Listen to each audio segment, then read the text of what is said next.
eu tava num grupo de Facebook que todas as meninas mostravam o look do dia, assim, universitárias. Eu ainda não era universitária. E aí eu mostrava meu look do dia, o look viralizava e nos comentários eu colocava: oi, eu vendo essa blusa. Arrasou. Às vezes era domingo e a gente recebia algum amigo em casa, mas já não dava porque minha casa virou um estoque e a sala era uma torre de caixinhas. Eles nunca reclamaram. Então esse foi o boom que eu olhei pros meus pais, né? Eles olharam pra mim e falaram: eita, tá saindo 100 caixas por dia. Primeiro que, se a gente for levar isso a sério, a gente precisa estruturar, contratar alguém. Isso nem passava pela minha cabeça. E acho que não cabe mais em casa, sabe? Oi, Vintes. Oi, Vintes. Oi, Vintes. Oi, Vintes. Oi, Vintes. Oi, Vintes. Oi, Vintes. Oi, Vintes. Meu nome é Bia Félix, esse é o 20 e Poucos Podcast. Estamos de volta para a terceira temporada. Tinha alguém com saudades por aí? Bom, eu estava de vocês. A Joia é uma papelaria criativa daqui de Niterói. Ela é nossa conterrânea, mas entrega para todo o Brasil. E a Joia foi fundada por, adivinha? Uma Vinte, a Carol, que além de CEO, também é médica. Eu posso dizer que essas duas coisas são spoilers do episódio de hoje? Bom, te espero no episódio para ver qual a ligação desses assuntos com a história da nossa convidada. E antes da gente começar, não esquece de se inscrever no canal e seguir o 20 se você estiver pelo Spotify. Hoje eu vou conversar com Luana Ame, que é fundadora da marca Nativa Digital e autoral Las Clothing.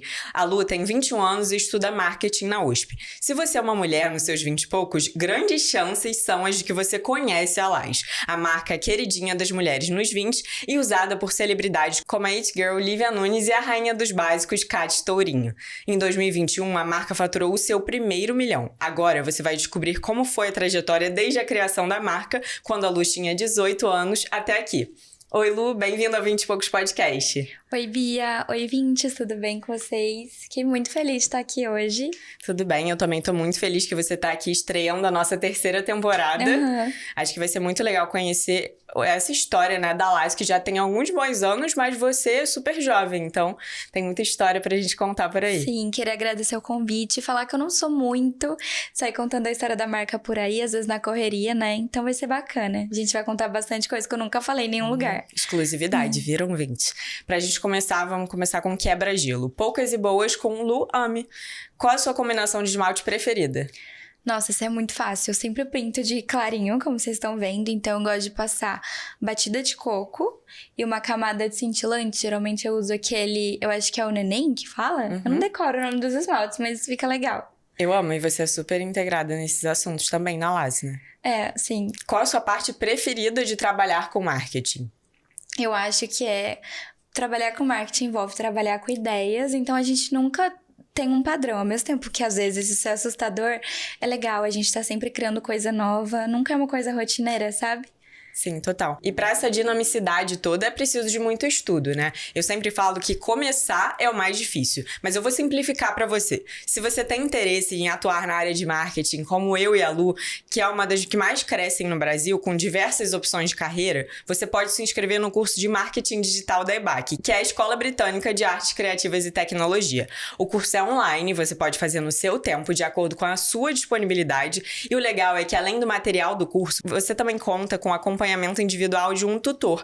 Então, a experiência que você vai ter não vai ser igual, por exemplo, à experiência que a sua amiga vai ter. Essa é a diferença de você consumir um conteúdo genérico disponível na internet e um curso da EBAC, que vai possibilitar que você se atualize e se especialize no mercado. Se você quer conhecer a EBAC e entrar oficialmente para o mundinho das 20 marqueteiras, fazer um novo curso, buscar uma nova especialização, use o meu cupom que é BIAOFERTA, tudo junto, que ele te dá R$200 de desconto por tempo limitado e é válido para todos os cursos, inclusive o de marketing digital que eu acabei de falar para você. Para quem me pede indicação de curso, essa é uma super dica, hein? Não deixa de aproveitar. Lu, um ensinamento da cultura japonesa que você leva pra vida. Nossa, é difícil, porque tem vários, mas eu acho que basicamente é a questão da positividade, assim, né? Às vezes, quando eu falo do começo da Las, as pessoas ficam um pouco chocadas de como era o ritmo meu e da minha família, e as pessoas juram que, assim, era muito difícil pra gente, mas eu não lembro da gente achar difícil. Eu acho que é um ensinamento da cultura a gente ficar tão grato pelo que tá acontecendo que a gente acaba não sentindo cansaço. Não querendo romantizar, tá? O excesso de trabalho. Mas eu acho que, assim, entendendo no contexto certo, é um ensinamento muito legal. Sim, muito legal. Uma ação de marketing que você viu recentemente e te chamou muita atenção. que eu vi recentemente chamou muita atenção. Acho que com certeza a capinha da Hailey, né, que ela lançou, foi uma coisa muito icônica, assim. Eu acho que foi muito bacana porque ela deu um jeito de todo o tempo as pessoas estarem mostrando ali o produto dela. Um produto que a galera já nem considerava mais ser um produto que você fica mostrando, né, tá dentro da bolsa. E ela deu um jeito de tirar de dentro da bolsa. Eu acho que isso foi muito legal. Super, eu tava lendo até sobre isso, como que a nossa capinha, né, a capinha das mulheres, é uma coisa que tem muita opção de negócio ali. Porque, por exemplo, por que não lança uma paleta de maquiagem embutida na capinha? Exatamente. E aí isso deu ideia para novas possibilidades, inclusive a nossa famosa ventosa, né? Exatamente, agora para fazer que tá todo vídeos mundo e usando. etc, que é o novo tripé. Se você pudesse usar uma combinação de roupa pro resto da sua vida, qual seria?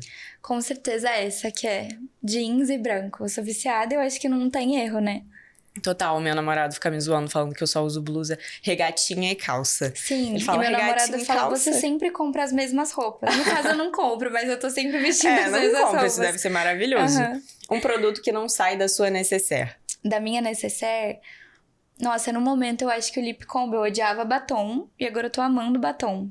E aí eu tô usando sempre algum lápis nude e algum gloss. Tô gostando bastante. Eu amo, eu também não tinha costume, muda totalmente, mas muda o vidas. TikTok me influenciou bastante nesse sentido. Faz muita diferença na nossa autoestima, né, principalmente.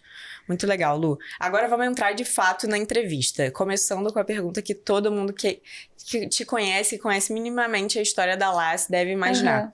Por que a Lass? Por que você criou essa marca? Sim, é muito engraçado porque as pessoas juram que isso estava nos meus planos. Então, assim, quando eu crescer, eu vou virar empreendedora, isso e aquilo. Isso nunca foi meus planos, né? Eu estudei até o segundo médio, até o terceiro, jurando que eu queria ser médica. Já até falava a área, tá? Falava ou dermatologia, pediatria. Eu jurava, eu conseguia me enxergar nesse cenário. Então, eu nunca me enxerguei como empreendedora, eu nunca nem cogitei. Na minha família, nunca nem teve alguém perto com empresa ou empreendendo que eu pudesse falar, eu vou fazer isso.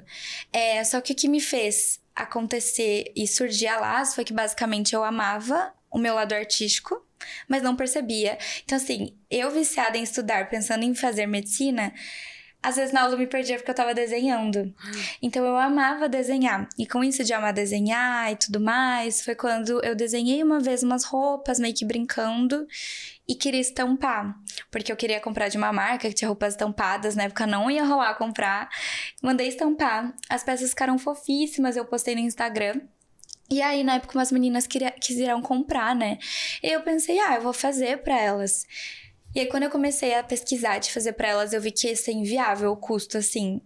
Não ia fazer sentido naquele modelo de produto que eu criei. E aí, eu comecei a ficar interessada, a pesquisar, e se eu fazer sem estampa? E aí, nisso, quando eu olhei, falei assim, mas se eu for vender essas blusinhas que eu quero fazer, porque eu já queria fazer uma pra mim, mas pra compensar a metragem que eu ia comprar, eu falei, vou fazer mais 5. E aí, pra vender essas blusinhas, eu falei, não vou vender no meu Insta pessoal. Sempre fui meio perfeccionista chata, assim. Mas pra vender em outro Insta, também não vou vender na DM. Quero criar um site. Lu, mas é só 5 produtos? Sim, vamos criar um site. E aí foi assim que a Lass surgiu.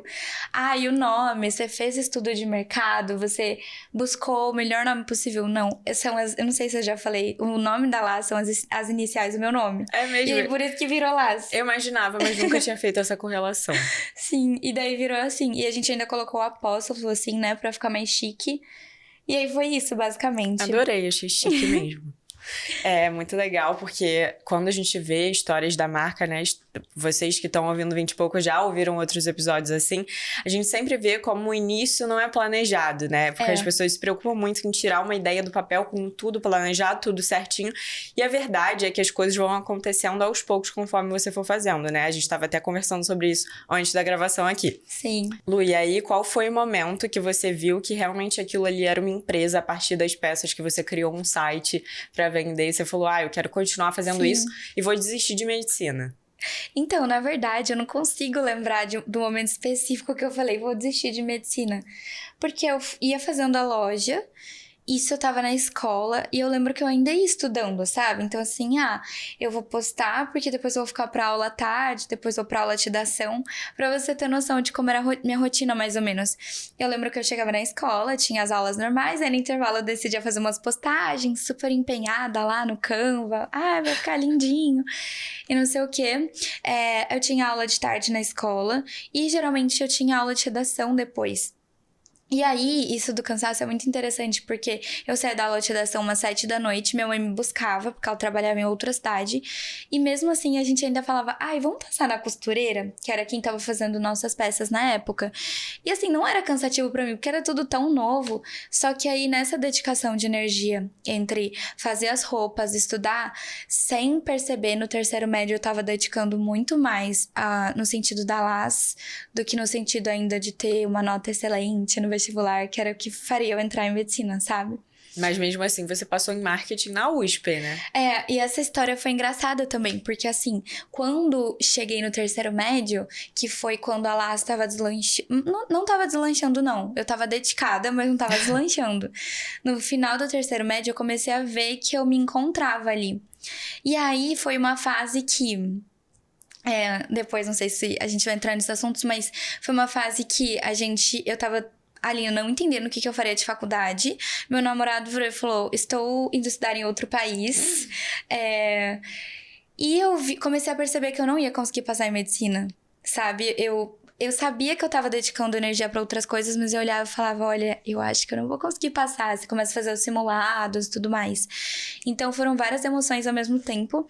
Então, foi uma época que todo o rendimento que eu tinha me dedicado no estudo, ele caiu muito. Então, foi um aprendizado muito grande de, assim, você pode dedicar muito tempo. Mas se você não cuida da sua cabeça...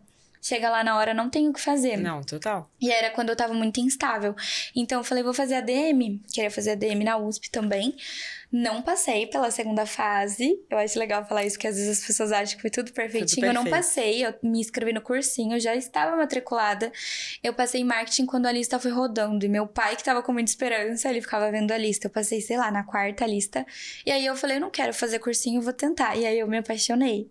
Que legal, que legal. Eu também tinha vontade, sabia, de estudar na USP, mas acabei ficando aqui pelo Rio mesmo e foi uma decisão boa também. Então, acaba sendo no final. A gente fala, que bom, né? São as coisas que a gente só vê lá na frente. Exato.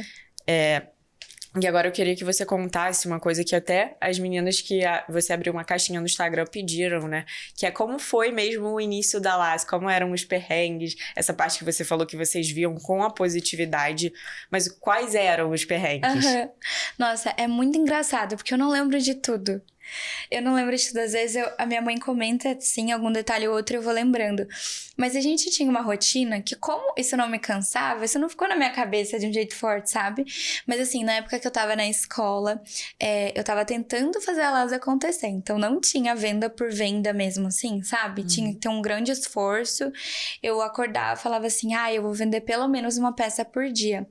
E aí eu vi isso no vídeo que você gravou com a sua mãe, com a sua avó, né? Exatamente, é uma coisa que minha mãe não esquece. Só que pra eu conseguir uma venda por dia, era bem desafiador. Então, assim, eu chegava no nível de criar um cupom com o nome de cada cliente que seguia a gente e mandar mensagem pra ela no direct.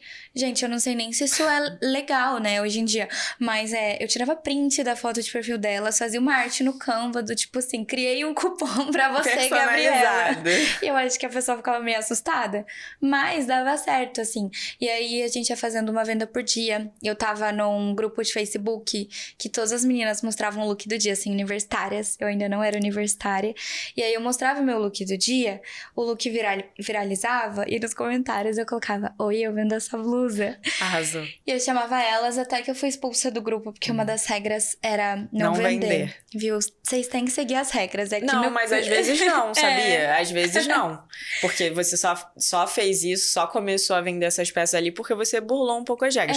Claro que, assim, dentro das normas da sociedade, você tem que seguir. De um respeito, mas às vezes né? você vê uma oportunidade num lugar que não é o convencional você fazer aquilo, você vê aquilo como uma oportunidade, eu acho que vale o risco. Sempre falam que é melhor você, por exemplo, fazer perguntas e Sim. pedir desculpas pela pergunta do que não fazer a pergunta, pedir licença pra fazer a pergunta e a pessoa falar que não. Então, eu sempre penso por esse lado. Faz sentido. Porque realmente foi uma coisa que ajudou muita gente ali no começo. Então, eu pegava essas vendas e trazia essas meninas pro Instagram. Eu tô falando de uma coisa de 500 seguidores, mais ou menos. Então, era meio que assim a rotina. Só que quando acontecia uma venda, eu tava nessa fase do terceiro médio de querer estudar muito. Então, assim, aí chegava à noite, eu fazia a caixinha. Aí no dia seguinte, de manhã, eu implorava pro meu pai, mas ele ia super na boa vontade. Ele pegava, assim, 30, 40 minutos de fila nos Correios pra despachar uma caixinha. Meu Deus. E a nossa rotina era assim. Isso era um perrengue no sentido de estar tentando crescer. Eu acho que os perrengues mesmo vieram quando a marca tava crescendo bastante, sem eu entender o que tava acontecendo, porque era tudo em casa, até que chegou no nível que nossa família era assim. Minha mãe trabalhava em outra cidade, e aí ela voltava do trabalho, a gente jantava, e eu terminando de estudar pro vestibular. Depois de jantar, a gente se unia em casa pra fazer cerca de 70 caixinhas pro dia seguinte. Caramba. E a gente não entendia muito a dimensão do que estava acontecendo. Será que é muito 70 caixinhas? Será que não? E aí, no dia seguinte, os Correios iam buscar na nossa casa, porque já era muito volume. E assim, ninguém entendia o que estava acontecendo. Os Correios, o que essa casa de rua despacha tanta caixa? Os meus vizinhos também não estavam entendendo. E eu acho que um dos perrengues, assim, do começo é que era muita coisa acontecendo ao mesmo tempo. Então, ao mesmo tempo que a gente tinha essa cultura que eu te falei da gente não sentir o cansaço e tudo mais, isso me colocou naquela época da adolescência numa posição muito difícil, eu lembro. Claro que dentro dos meus privilégios, mas uma posição de estar cansada, mas me culpar por estar cansada, já que todo mundo ao meu redor falava: que Nossa, máximo que demais isso tá que você tá acontecendo. vivendo. Que sonho. Então, assim, eu me culpava muito de estar cansada, mas a gente tava na pandemia, não tinha como estruturar a loja no sentido de ir para um escritório ou de chamar alguém para ajudar, porque a gente estava em isolamento. Então, ainda mais com esse cansaço, vamos distrair. Pera, estão em pandemia. Sim. Então, vários desses pequenos detalhes, assim, que aconteciam. Aí, no meio da pandemia também, a gente começou a esgotar as peças e viralizar várias peças. Daí, tá bom, vamos comprar tecido pra repor. A gente ia de carro, assim, de máscara, comprar os tecidos. E aí, meus pais trabalhavam de dia de semana. Eu ainda não tinha carta, né, com 17. Então, a gente ia sábado de manhã, assim, 6 da manhã pra São Paulo, comprar os tecidos. E carregava o rolo nos carros, sabe? Era bem assim a rotina. Bem perrengue. Mas eu ouvi você falando até em um outro podcast que eu achei muito interessante, que a sua família, a gente vê essa cultura dos japoneses serem um pouco mais fechados e tal. Sim. E a sua família é muito alegre. E acho que isso tem a ver com a positividade que você tá citando. E aí eu queria perguntar como foi realmente a entrada dos seus pais definitiva na marca e de que forma você acha que isso contribuiu pra marca ser o que ela é hoje. Sim. Então, eu que apareço nas redes sociais e falo em nome da marca, eu, por exemplo, hoje tô aqui, mas sem meus pais, vai parecer clichê, mas é verdade, a marca não teria acontecido. E eu acho legal falar isso, porque às vezes as meninas, né, várias 20 meninas que têm 20 e poucos anos ouvem e pensam: nossa, por que eu não consigo? A Lu também tenho 20 e poucos anos. Eu tive um suporte muito grande, tanto emocional quanto de conhecimento, assim. Na história da Laz, eu falo que eu não tive investimento de dinheiro vindo por parte deles, mas eu tive toda essa ponte, essa muralha que eles fizeram do meu lado para que eu tivesse até hoje forte aqui. Então, eles arregaçaram mesmo a manga comigo, sabe? Então, as caixinhas começaram a acontecer, era 70 caixinhas por dia. Todos os dias eles estiveram do meu lado fazendo as caixinhas. Vai ter que perder um sábado pra ir buscar tecido. Eu nunca vi eles reclamarem, eles me pegavam, botavam no carro e a gente ia. Às vezes era domingo e a gente ia receber algum amigo em casa. Mas já não dava, porque minha casa virou um estoque e a sala era uma torre de caixinhas. Eles nunca reclamaram. E aí, quando a marca começou a crescer de fato, eles falavam: Lu, você é muito boa de vender e fazer a marca acontecer. Pode fechar os olhos que a gente vai te ajudar na questão de controlar todo mundo que a gente tá contratando, isso e aquilo. Então, assim, a gente foi crescendo todos os pilares da empresa juntos, né? Eu considero eles sócios, minha mãe é literalmente sócia. Então, a presença deles, assim, foi essencial, sabe? Pro crescimento da marca, pro acontecimento. E eu acho que uma coisa que eu gosto de falar: hoje em dia, com a internet, não é que é fácil, Mas é possível a gente ter booms de marcas, né? Então vai e tudo mais. E eu acho que um dos maiores desafios é você manter depois daquele boom. Então eles me ajudaram muito, tanto emocionalmente quanto nesse suporte, sabe? Total, porque você é a cara da marca, querendo ou não, né? Então, é importante esse suporte. Eu imagino que é ainda mais legal Total. sendo dos pais, que são pessoas que te conhecem a vida toda, que te criaram. Muito legal isso. Lu, e como um dia típico de trabalho hoje em dia se parece pra você? Você tem uma rotina? Tenho.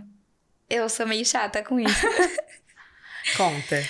Basicamente, na verdade, a minha rotina acabou de mudar. Até então eu era universitária. Eu sou universitária, mas é que minha rotina não tá com aulas presenciais agora, né? É uma matéria só que falta. Então eu acordava, acho que umas 6h30. Deveria ser antes, tá? Mas eu sempre me atrasava. E aí eu me trocava, não tomava café, nada aesthetic, nada na calma, tudo assim, sempre, meu Deus do céu, tô muito atrasada. E aí eu ia pra minha faculdade. Era mais ou menos 1 hora de carro. E aí eu ia pra minha faculdade, no começo eu de trem, depois comecei dirigindo, que eu sempre fui viciada em dirigir, desde que peguei a carta. E aí chegava na faculdade, eu tinha aula das 8 ao meio-dia mais ou menos. E aí dava o horário de ir embora e eu voltava correndo pra casa. Eu levava uns 40 minutos e aí tava em casa. Almoçava correndo e aí ia pra lá. Passava o dia inteiro lá, até da hora de treinar, que eu falava, agora eu vou dar uma esparecida. E quando eu voltava, por conta de metade do meu dia já estar na faculdade, eu acabava trabalhando também. Então era meio que assim. Acho que você também deve ter uma rotina meio assim. A gente até tenta colocar os limites, né? E hoje em dia é um pouco mais tranquilo. Então eu acordo, aí eu costumo dedicar a manhã pra algumas criações, logo depois eu pro escritório e passo o dia lá. Bem legal. Aí a vida melhora tanto, né? Depois que a gente se forma. Eu sempre falo isso, porque sim, pra quem já até trabalha... mal de falar, mas é verdade. É verdade, gente. No início é igual High School Musical. As pessoas que estudam de manhã na faculdade, né? Uma vibe animada, todo mundo quer viver. E aí depois só tem zumbi na faculdade, porque tá todo mundo trabalhando. Sim, no caso eu era muito a zumbi, assim. Eu era muito também. Lu, e como você se organiza nessas tantas funções? Você falou que agora você também voltou a desenhar. Como é que você organiza isso tudo? Olha, na verdade, 90% do meu tempo é dedicado a Las. E não que eu ache isso, assim, 100% correto, até porque eu vi médico refletindo na terapia, né? Todas essas sempre questões. Mas não vem ao caso. Então, assim, pra organizar todas essas coisas, porque além disso, eu sou uma pessoa... Ai, será que tem a ver com signo? Eu sou muito agitada no sentido de querer estar sempre com as minhas amigas, com a minha família. Qual é o seu signo? Taurina. Eu acho que não. Acho não que sei, não, eu né? não entendo muito de Tauro, de touro. Não entendo muito. Quero sempre estar saindo pra comer, que isso é uma Pra coisa comer, forte sim. do meu signo. Então, eu sou muito querendo dar conta de tudo, assim. E é o que me ajuda a organizar, eu sempre coloco... Eu divido meu dia em funções. Então, no quesito da LAS, eu sempre tenho que cumprir 2 tipos de tarefas. Acho que vai ajudar algumas empreendedoras. Que é as tarefas diárias, que é pro negócio estar sempre movimentando todos os dias. E os projetos futuros. Como a gente trabalha com roupa, que eu tô falando de começar a desenhar hoje, eu receber essa mercadoria daqui a 6 meses. Ou, às vezes, uma campanha publicitária, que envolve nossas gravações. A gente gosta muito de fazer campanhas mais complexas, que envolve eu começar hoje, o planejamento eu gravar daqui a 3 meses e postar daqui a 2. A gente tem que estar sempre pensando no futuro. Só que se eu só penso no futuro, eu não consigo focar no presente. Então, eu meio que divido meu dia sempre em 2 tarefas. Legal. Primeiro eu resolvo as que eu preciso pra hoje e depois eu resolvo as que eu preciso pros projetos futuros. Até porque geralmente é quando eu preciso estar com a cabeça mais clara, livre, mais leve. E assim, se não conseguir naquele dia, tem o dia seguinte, então não tem aquela pressa de... Sim. Achei super legal essa organização para as empreendedoras, assim. Eu acho que me ajuda bastante. E aí, apesar da LAS ser minha prioridade, hoje em dia eu entendo que eu tenho várias prioridades. Então, assim, ao mesmo tempo que eu não quero deixar de trabalhar nenhum dia, eu não gosto de deixar de treinar. Treinar, super. Nem falando por questão de corpo, mas me ajuda muito mesmo mentalmente. Ver minhas amigas, ver meu namorado, ver minha família, ver um mix de tudo, assim. Muito legal, acho que a nossa geração busca esse equilíbrio. Eu adorei essa sua organização, eu também tô até aqui com o meu planner, saquei ele aqui, mas para mostrar que lindo ele, essa cor marrom, esse aqui é o planner permanente da Cícero, da Joia Papelaria, e eu sempre falo que eu gosto de usar esse planner para me organizar nas minhas tarefas pessoais, igual você falou que você tem algumas prioridades para além do trabalho também, eu também gosto de colocá-las aqui, e aí deixo pro computador as tarefas tipo, de trabalho e tal. Porque olhando, eu sinto que eu consigo cumprir melhor os compromissos comigo mesma. Eu também. né? E esse aqui, ele é um dos planners que você encontra na Joia Papelaria, mas não tem só esse não, viu? Tem outros planners também, como o planner de mesa, tem um planner menor que dá pra levar na bolsa. E se você quiser dar uma olhada no site, faz o seguinte, acessa o QR Code ou o link que tá aqui na descrição e não esquece de utilizar o cupom 20 e poucos, tudo junto. Lu, e qual foi o momento da virada de chave?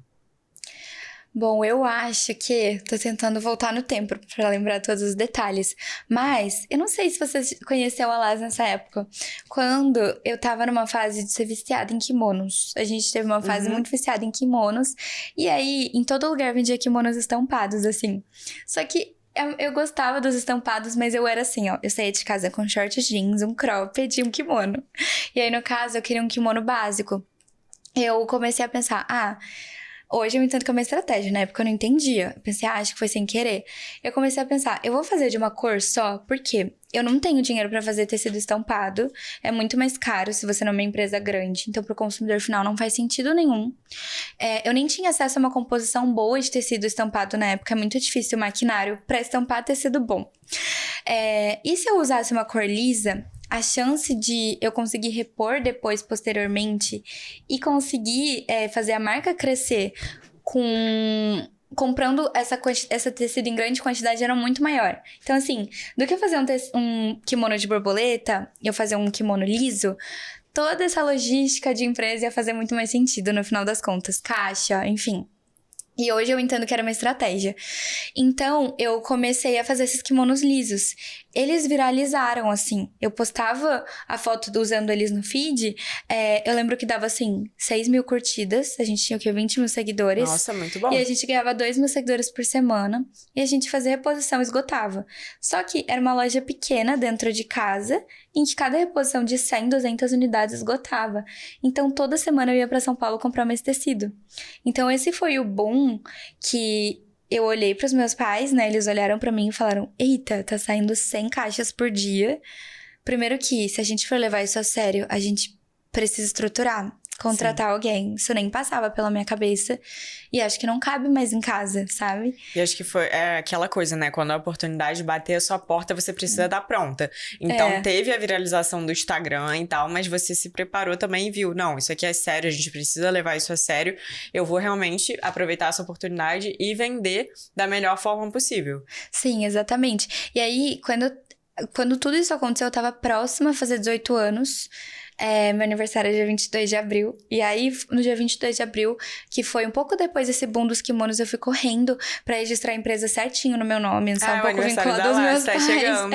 Então, a gente deixou tudo redondinho, assim. E foi quando a gente olhou e falou assim, olha, não é mais uma brincadeira, porque a gente compra matéria-prima numa quantidade que assusta os fornecedores. A gente pede produção numa quantidade que assusta as produções. Então, acho que não é uma brincadeira, sabe? E aí vem até aquela responsabilidade. Porque tem a matéria-prima, tem o que você já gastou antes de vender, então você precisa vender. Exatamente. Não é mais tipo, tô vendendo aqui, se vender 1 ou 2 tá bom. Total. Já muda um pouco de figura. Legal. E um outro ponto que a gente também falou antes de gravar foi sobre a humildade no empreendedorismo, já que você é super jovem, tem 21 anos e tem já alguns anos de Laz aí. A Laz vai fazer 4 anos. 4 anos. Sou ruim de matemática. Como foi essa visão que você teve de deixar um pouco o ego de lado, mesmo com tantas vendas, tanta coisa dando certo, e de buscar a ajuda de terceiros? Eu gosto muito desse tema, porque assim, a Laz é o que é hoje justamente porque teve muita ajuda de terceiros. Eu gosto muito de repetir, frisar, você pode ser muito bom no que você faz, mas você não significa que ser bom no que você faz é você ser bom em todas as áreas que envolvem o que você faz. Então, assim, eu sinto que eu sou boa no que eu faço em relação a Laz, mas eu entendo que minha área mesmo é o marketing. E ainda dentro do marketing temos várias vertentes em que nem todas eu entendo, eu tenho conhecimento. Então, cada vez que eu olhava ao redor e falava, eu não entendo tanto disso, mas fulano entende, a gente agregava essa pessoa na Laz, seja por mentoria, seja através de consultoria, seja através de ter uma conversa, um café, e eu falar, olha, eu não sou boa nisso, como que funciona? Cada vez que isso acontecia, a Laz crescia um pouquinho. E aí, eu conversava com essas pessoas sobre isso e elas frisavam, Lu, é realmente essa lógica, assim, as pessoas que mais crescem é que têm essa visão. Vou até fazer uma menção à Fer, ela chama Fernanda Leite, que é quem dá consultoria de moda pra gente hoje em dia, de produção, de todo esse conhecimento, ela tá ali colocando o conhecimento dela na Laz, ela e o time dela, e ela é uma pessoa que eu admiro muito, ela cresceu muito no ramo dela, e ela fala muito sobre essa questão. Ela já viu muitas marcas nascerem, crescerem, ficarem no hype, morrerem. E as marcas que ficam são as que têm esse pensamento. Inclusive, a gente lançou agora uma coleção de tricô vermelho, peças vermelhas, que foi de uma coisa que eu ouvi dela de coração, assim. E é legal que você divide isso na narrativa, né? Porque eu tinha visto isso através de um post da Lace. Falando, exatamente. né, que a Fê tinha sinalizado isso, que você, Lu, não gostava muito da cor vermelha, certo? Exatamente. E aí, não, mas abre um pouco o olho ali pra essa cor, porque ela e hoje em dia tá eu sou prestes a viciada. bombar, assim. E com todas as coisas, assim.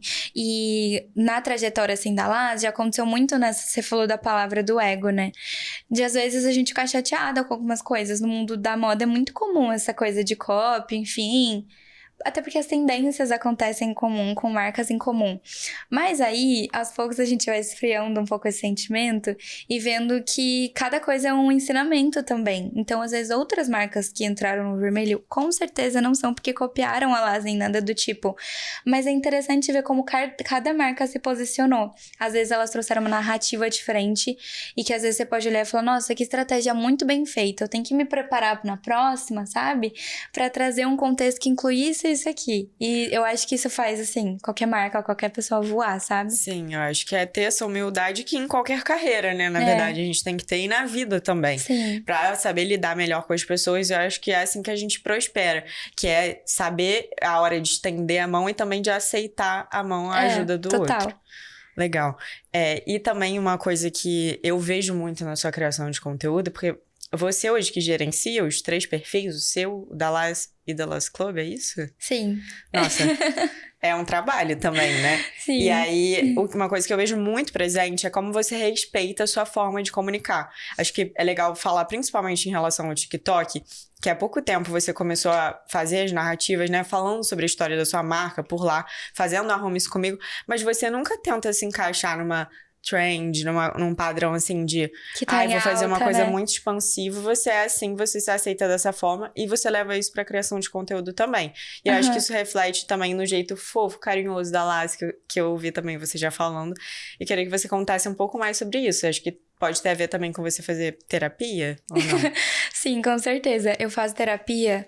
Eu tenho até um pouco de vergonha, porque eu faço há 5 anos. Não, 6. Mas por que você tem vergonha? Não, porque eu sempre dou risada nos jantares com as minhas amigas, porque elas, que eu recebi alta, não sei o que. Eu falei, gente, faz 6 anos que eu vou, eu nunca recebi Amiga, eu alta. faço desde os 4. 4 anos? Aham. Eu amei. Eu tenho 22. Eu amei, olha só, agora eu tô muito mais confortável. Relaxa, é assim mesmo. Mas a gente eu amo. tem período de pausa, volta. Eu amo, eu sou muito fã de terapia. Qualquer coisa que me falam, eu falo, faça terapia. Mas eu acho que ajuda muito nessa questão, assim. Primeiro porque uma coisa que acontecia muito no começo da Laz, isso que você falou da comunicação, de ser fofo e tudo mais, rolava muitos posts assim, estratégia Laz, comunicação meiga e fofa e romântica com os clientes. Só que assim, quando eu comecei, isso não era uma estratégia. É o jeito que eu digito com as minhas amigas, é o jeito que eu era na vida. Óbvio que não sempre assim, mas no geral esse é meu jeito de ser mesmo. Então assim, eu entendo hoje que pra muitas marcas pode ser uma estratégia. No começo pra gente não foi sem querer. Uma coisa natural. E aí, quando eu comecei a crescer com a Laz, eu entendi que muitos lugares viam isso como uma estratégia. Isso pode ser chamado de uma estratégia, apesar de ter sido totalmente natural, que eu tinha que levar isso para todos os canais que a Laz fosse colocada, né? Com muita segurança e clareza. Eu sou muito a favor da comunicação, que você repete tanto que as pessoas te associam àquilo. Então, a gente tem muitos elementos dentro da Laz, a comunicação da Laz, que as pessoas associam àquilo. Seja jeito de falar, seja coisas muito bestas, por exemplo, emoji, seja algumas tradições que a gente faz, por exemplo, todo dia a gente posta Bom Dia Laz, independente do que aconteça. E aí, quando eu quis levar isso pro TikTok, eu acho que é a mesma coisa. Eu fiquei muito tempo estudando a plataforma antes da gente começar a deslanchar lá, vamos dizer. 2 anos que eu tentava e flopava, não ia, e aí eu entendi. Pelo menos para o mundo que eu queria entrar e para o meu objetivo lá, era que o TikTok gosta de especialistas em alguma área. Então, você gosta de entrar num perfil e maratonar o que aquele perfil tem, sempre sobre um tema em comum. Então, e às vezes o TikTok é muito acerto e erro. Então, pra que eu ficar todos os dias tentando gravar um tipo de vídeo diferente, se o que eu quero mostrar são as roupas? Então, todo dia eu estabeleci alguns nichos que eu ia postar lá no meu perfil. História da marca, e comecei a envolver com um nicho que fazia sentido pro meu público, pra minha comunidade, que é maquiagem. Fit check, que é quando eu mostro a peça que eu tô usando, e a gente começou a sentir uma conversão absurda no site. E eu, às vezes, puxo algum outro assunto de beauty que eu acho que combina com a comunidade. Então, posto muito unha, às vezes dica de maquiagem. E acho que acaba fazendo mais sentido. E te deixa mais leve, sem a sensação de que você tem que se encaixar em tudo, todo Isso. momento. Isso, inclusive, é a próxima pergunta que eu tenho aqui, que é um outro ponto que você também trouxe há um tempo. Eu super acompanho o Lash Club, que é o Daily da Lash, sigam. Que você falou sobre a velocidade das campanhas e de tudo na internet, Sim. né? E eu acho que esse é o ponto. Eu sempre bato nessa tecla também, que você vai sempre ser reconhecido por uma coisa única. Então, por que você tá tentando fazer de tudo, sabe? Exato. E eu falo muito isso porque eu já tentei. Imagino que você também. E uma coisa que você fica exausta. E aí você cansa. E você não, não e você consegue não se mais sente fazer boa aquilo. em nenhuma das coisas Você não se direito. sente boa. E se você foca em uma coisa, você consegue aprimorar aquela coisa na qual você é boa. Exato. E aí, você falou sobre esse ponto pra falar da campanha da Lash, que você trouxe sua mãe e a sua avó. Eu não lembro, foi do Dia das Mães, né? Foi do Dia das Mulheres. Das Mulheres, isso. Dia das Mães nem chegou ainda. Eu acho que é em maio. Gente, eu sou péssima de datas. E Dia das Mulheres é o dia do aniversário da minha mãe. Ah, eu então, amei. Assim, Então é muito difícil de esquecer mesmo. Mas você estava falando sobre como hoje tá muito mais ligado à história, à emoção, o que impacta, do que um conteúdo super produzido, um conteúdo maravilhoso. Porque isso qualquer marca pode fazer, né? Uma marca com um budget legal, uma marca que tá crescida ali, consegue fazer. E aí, como você impacta, como você busca diferenciação. E a verdade é que é sendo você mesmo, né? Sendo concordo. Autêntico. É verdade. Uma coisa até que eu ia comentar com você e pras meninas que estão ouvindo, às vezes quando a gente quer se aprofundar, até mesmo escolhendo uma única área, tem muitas possibilidades. Então, assim, eu tenho uma marca de roupa. Você pode bombar se você fazer isso, se você fazer conteúdo assim, se você fazer vídeo assim. Não dá pra abraçar tudo. Então, assim, é legal quando a gente decide se aprofundar, mas pra gente ter essa leveza também pra se aprofundar, a gente tem que abrir mão um pouco desse sentimento de querer abranger tudo. Total. Entender que a gente tá numa era em que a gente tem acesso a informação até demais o tempo todo. E que tá tudo bem você escolher algumas dessas coisas pra você ir a fundo. Isso é muito verdade, principalmente por isso que você falou de diminuir a carga. Porque quando você tenta fazer tudo, você acaba fazendo tudo mais ou menos, né? Porque você tá muito cansada pra fazer tudo com muito esforço. E já passei por várias fases assim na Lash. E eu também, super. E isso é um aprendizado constante na criação de conteúdo, que a gente tem que parar de olhar pro lado e olhar pro que você estava fazendo antes. Exato. Um ponto que eu acho legal da gente entrar aqui é sobre os drops da Lash, porque a marca funciona, né, através dos drops, que são os lançamentos e os pequenos lançamentos. E aí, muitas vezes acontece da peça esgotar ou alguma pessoa não conseguir aquela peça. É uma estratégia? Não. E é a primeira vez na internet que eu vou falar sobre esse assunto. Eu acho que eu nunca falei, nunca postei sobre, porque é um assunto que, se eu não tenho espaço pra explicar o porquê, pode ficar muito subentendido, né? Mas, basicamente, às vezes as pessoas falam, olha, eu acho que é uma estratégia esgotar rápido. Só que, assim, na verdade, pra gente, por muito tempo, e ainda hoje, às vezes é uma dor, porque se eu não esgotasse, a demanda é tão alta que eu poderia estar continuando vendendo ou vendendo um volume muito maior. O que acontece na Lash é que a gente passou por um crescimento muito maior do que nossa estrutura acompanhava em questão de produção. E quando a gente tá falando de produção no Brasil, as pessoas devem pensar, mas é a coisa mais fácil do mundo produzir mais roupa. Mas de forma justa, não, né? Quando a gente tá falando de uma remuneração justa, num tempo justo pra pessoa produzir, que a pessoa ter uma vida normal, a pessoa fazer outras coisas além de costurar, é um pouco mais complexo. Então, quando eu comecei a Lash, é um assunto que eu não entro muito no perfil, porque envolve várias questões, eu vi muita coisa triste. Muita. Da gente visitar a oficina, da gente conversar com pessoas. Inclusive, minha avó, ela... Era muito comum antigamente ser tradição as mulheres terem máquina de costura em casa. E elas costuravam peças para um dinheiro extra, mas o dinheiro extra eu tô falando de R$1 por vestido, assim. E aí, quando eu comecei a Lash, eu tive muito acesso a esse tipo de de informação e de ambiente que às vezes eu falava, caraca, é triste, eu não gostaria que isso fosse refletido na minha marca. Não é um tópico que eu levanto, porque eu não quero usar isso como marketing, sabe? Mas é uma coisa que eu coloco como prioridade nos bastidores. Então, o que acontecia, assim, às vezes, 6 meses antes a gente desenvolveu uma peça e eu apostava que ia vender muito. Então, eu já fazia uma quantidade muito além do normal. Só que durante esses 6 meses, a demanda se multiplicava. E chegava na hora, a peça esgotava. E às vezes, pra gente repor, a gente tá falando ali de mais 6 meses. Ou de 2 meses, quando a gente tá falando de algo muito rápido, que a gente tem que comprar matéria-prima. E eu acho que o mais interessante dessa questão de esgotar ou não, que as pessoas não imaginam, mas, Luz, tem tanta demanda, por que vocês não arriscam em tudo? A gente já passou também por vários desafios grandes financeiros. E eu acho legal expor isso pela primeira vez também. Porque já aconteceu da gente, vendo toda essa demanda que elas têm com várias peças, a gente Apostar numa peça. E isso virar um problema grande financeiro pra marca. E Lu, qual que é o problema se depois vocês podem esgotar outra, né?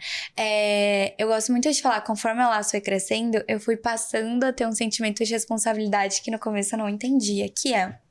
Agora eu tenho 5 meninas trabalhando comigo. Quando eu não vendo essa peça e eu fico com esse estoque parado na minha mão, é um medo que eu tenho de não conseguir cumprir com o plano de carreira delas, né? Que envolve a gente Total. promover no mês seguinte, fazer Muito. isso e aquilo.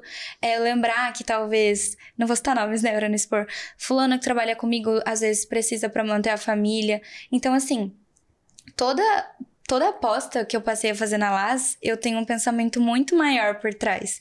E mesmo assim, a gente aposta quantidades muito maiores. Então, assim, a gente fez um plano no passado em que a gente ia repor nossos básicos praticamente semanalmente. E a ideia era que nunca ficasse esgotado no site. Mesmo assim, eles chegam a esgotar no site. E eu acho que no final das contas é um sentimento muito bom de gratidão. As nossas clientes, elas têm uma percepção muito fofa disso. 90% delas mandam, nossa, é muito louco a gente ver você ser ponto o tempo todo e mesmo assim esgota. Ou assim, não, Lu, eu já percebi que desse drop pra esse, assim, esgotou muito menos devagar, mas esgotou, porque eu nunca vi essa jaqueta em nenhum lugar. A gente fez uma de pelinho no inverno passado, que foi um sucesso. Ai, lindo. Então tem toda essa questão, assim, mas respondendo a pergunta, não é proposital. Legal, Mas entender acaba mais um pouco acontecendo. desse bastidor da marca que eu, como consumidora, não entendia muito. E é um ponto super válido, né? Eu sei dos desafios que é ter uma marca de roupa no Brasil, mas... Claro que quem tá dentro entende muito mais e pode me explicar com muito mais profundidade. E claro, assim, igual você falou do ponto da humildade, a gente tá sempre aprendendo também. A gente não tinha dentro da gestão algum profissional que trabalhou em outra marca nessa questão de estoque. Então, a gente tá estudando e fazendo cursos sobre. E além da questão de que, igual você falou, no Brasil é um pouco mais desafiador, porque perto da gente, assim, agora a gente tá tendo, acesso a marcas que... mostram isso de produzir quantidade não ser um problema, mas envolve essas questões que eu te falei. Sim, legal. Ficar atento a isso também, né? Quando a gente compra. Lu, e existem planos para a loja física? Hoje a Laz é uma loja 100% online, certo? Certo. Eu tenho muita vontade. Eu acho que justamente por esse meu jeito de ser, eu acho que eu sinto falta desse contato humano, no sentido de sentir que as clientes também teriam uma experiência mais próxima. Eu senti que o online funcionou 100% pra gente na pandemia, até porque não tinha a possibilidade de ser algo que não fosse online. Mas apesar de ter muito esse sonho, eu tenho vontade de fazer direito, eu falo. Então, eu quero primeiro consolidar 100% todos os pontos do online. Eu acredito muito nisso, né?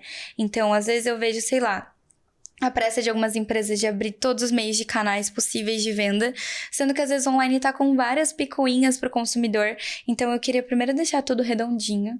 E quando a gente deixar tudo redondinho no online, e quando eu falo redondinho, são coisas que só a gente enxerga nos bastidores, sabe? É processo, é logística, é isso e aquilo, para depois às vezes pensar numa experiência online e oferecer isso direito. Mas para esse ano a gente já tem planos de trazer algumas experiências físicas, às vezes não uma loja física ali de fato permanente, mas Legal. algumas experiências. Quem sabe um evento.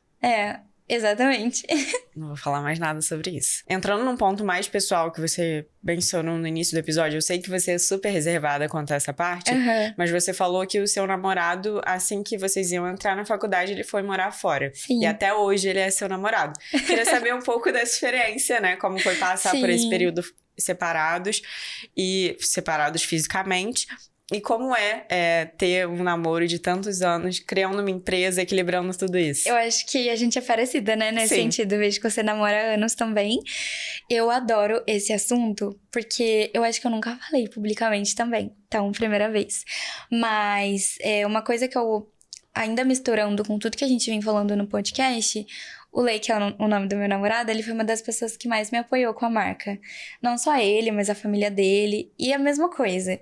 Sempre quando eu falo de apoio, seja de família, seja dos meus pais, as pessoas ficam questionando muito se foi auxílio financeiro. Mas pra mim, não. Foi um dos auxílios mais bonitos que eu acho que pode existir. Em semanas que eu não aguentava mais fazer caixinha, mas eu tava muito feliz daquilo tá acontecendo. A maioria dos namoros na adolescência, né? Chega sábado, domingo, você quer o quê? Ficar só com a pessoa, curtir, sair, fazer alguma coisa de boa.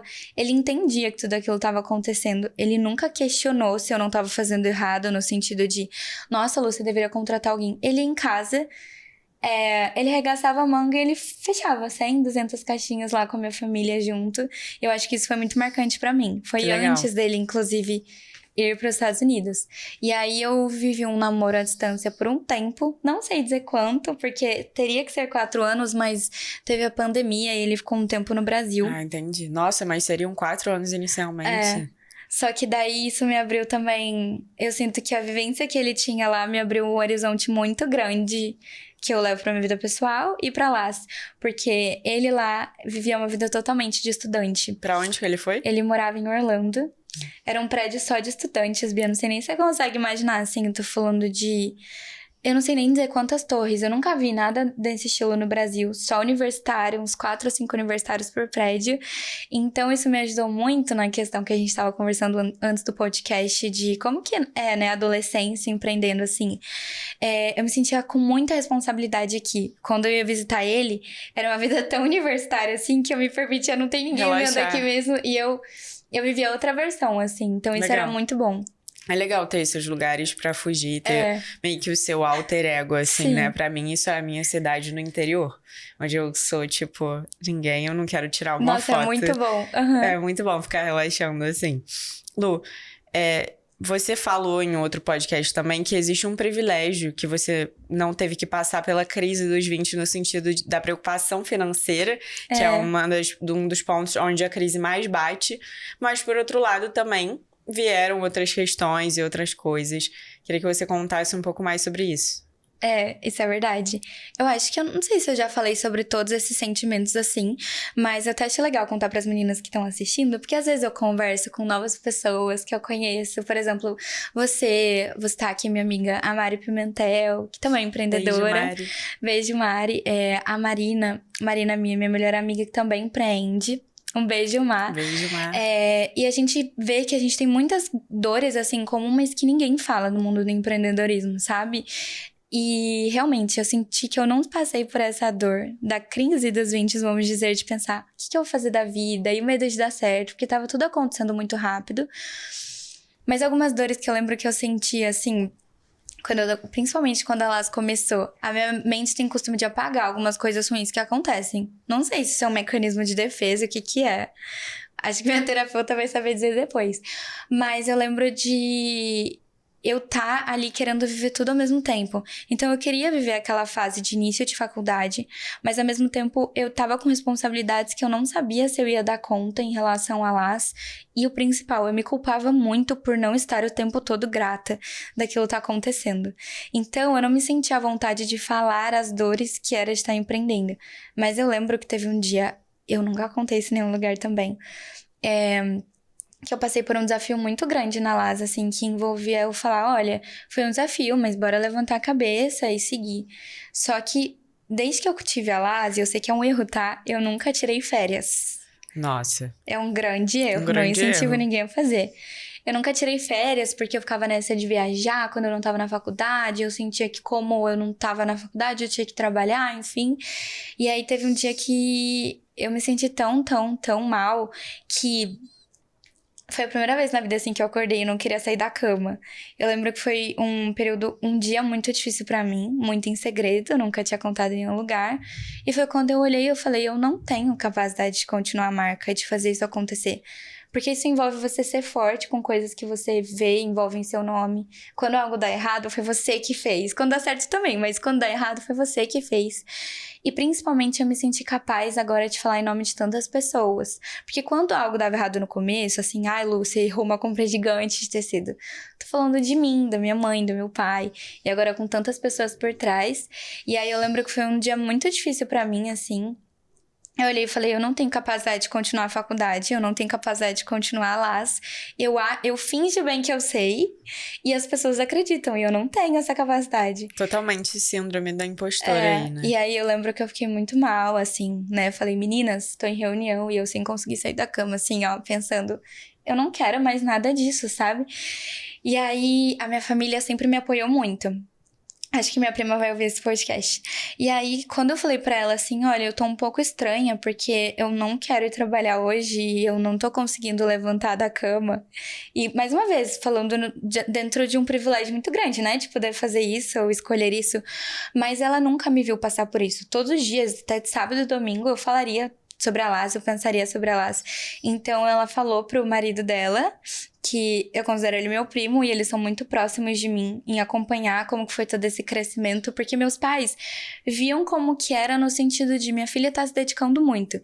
Eles, que são um pouco mais novos, né, essa minha prima, ela via no sentido de como que é essa cabeça dessa garota nessa geração com tanta informação, e ela tentando fazer a faculdade, e ela brigando às vezes com o namorado à distância. E aí ele me ligou, e ele falou uma coisa que eu nunca vou esquecer. Acho que pode ajudar, às vezes, alguém que tá assistindo. Lu, feche o olho e ressignifique as suas coisas. Você lembra quando você era mais nova, você amava desenhar? Você lembra quando você era mais nova, você surtava quando um post dá certo? Você não lembra mais disso, mas assim, tenta ressignificar. Eu sei que às vezes você olha e fala, todos os dias eu tenho que fazer isso. Mas, já que você tá nesse papel de empreendedora, de não ter horário pra acabar de trabalhar, também se coloca nesse papel de, nossa, eu preciso muito criar essa campanha, não consigo. Tudo bem você sair num café e voltar a amar fazer esse processo, né? Ele falava assim, não te vejo desistindo, mas te vejo olhando do zero pra todas essas coisas. E aí, quando eu lembro, eu fico até emocionada e foi muito importante pra mim. Então, eu acho que às vezes, né, a gente que começa muito nova, a gente não tem tempo de pensar o que a gente é e o que tudo isso significou pra gente entrando na adolescência e sendo uma atividade que tá com você até a vida adulta. Então, eu acho que eu acabo levando muito isso assim no coração. Muito, muito importante essa mensagem. Aham. Amei. Fico feliz. Muito legal ver também que você agora tem um pouco mais de bagagem sobre isso, né? Porque uma coisa que eu gosto de pensar também é como a gente tem todo o direito de, quando a gente tá com esse sentimento de, ai, acho que nada vai dar certo e eu não quero mais fazer isso, de desistir mesmo. Eu falo assim, desiste por um dia. E aí, no dia seguinte, tipo assim, tá tudo bem. Fala mesmo que você vai desistir. Fala, vou largar tudo pro alto, vou desistir de tudo. Faz isso. No dia seguinte, você não vai querer mais. Eu fiz isso todos os semestres da minha faculdade, tá tudo bem. Exato. Você fala até conseguir passar por aquilo. Total. É isso. Lu, qual dica você daria pra quem tá começando agora? Ai, eu tenho uma dica que eu amo. Não sei se já falei em algum lugar também. Mas eu sinto que agora com a internet, ainda bem, acho isso ótimo. Inclusive, a gente tem acesso a muitas informações e inspirações. Então, quando eu comecei e entendi que eu ia tentar fazer empreendimentos dar certo, a gente vê fulana, ciclana, e saiu na Forbes. E é isso, e me deu quantos milhões no seu primeiro ano. E eu acho isso muito legal. Só que, uma coisa que me ajudou muito no começo e ajuda até hoje, inclusive, é você se inspirar nas pessoas ao seu arredor mesmo. Porque é quem você consegue sentir as dores, as dificuldades e as coisas que dão certo e que nem tudo dá certo. Isso te deixa com uma pressão menor. Muito menor. Então, assim, quando eu comecei, lógico, tinha e tenho, né, várias musas da internet na minha mente de quero ser igual fulana, quero conquistar o que fulana conquistou até tantos anos. Nossa, olha o que ela fez. Acho isso importante, sim, quando a gente olha de uma forma positiva. Só que quando a gente olha ao nosso redor, assim, tem tanta coisa bonita que a gente pode aprender. Então, na minha família, falei que ninguém era empreendedor, no sentido de ter empresa. Mas eu tenho 2 tias que elas sempre venderam doces salgados. E eu acho que eu pude aprender muito com isso também. Então, assim, a minha tia, ela fazia coxinha. E todo mundo do prédio conhecia a coxinha dela, sabe? E eu acho que isso, por que não olhar isso como branding, sabe? Então, assim, ela fazia tanto um mesmo produto com uma qualidade de excelência que hoje em dia eu falaria que é o nosso cropped Lyra da Lash, por exemplo. Legal. E quando a gente olha assim, pra quem tá mais perto, eu acho que fica mais leve, fica muito mais bonito. E a pressão é um pouco menor, porque assim como eu vi todo mundo do prédio querer a coxinha dela, já vi que também é difícil manter essa qualidade e dar conta de fazer tanta coxinha, por exemplo, sabe? Muito legal, amei o ensinamento das coxinhas. Não era pra ser sobre coxinha, mas acabou ficando. Adorei a analogia. Lu, muito obrigada. Chegamos ao fim do nosso podcast. Eu amei, te foi muito agradeço. legal. Eu imagino que as 20 tenham amado também. Foi um episódio perfeito pra gente começar com o pé direito essa temporada nova. Então não esquece de se inscrever no canal, seguir o 20 no Spotify e até o próximo episódio, toda segunda às 11. Beijo, 20. Beijo e obrigada, Bia, pelo convite. Obrigada a você.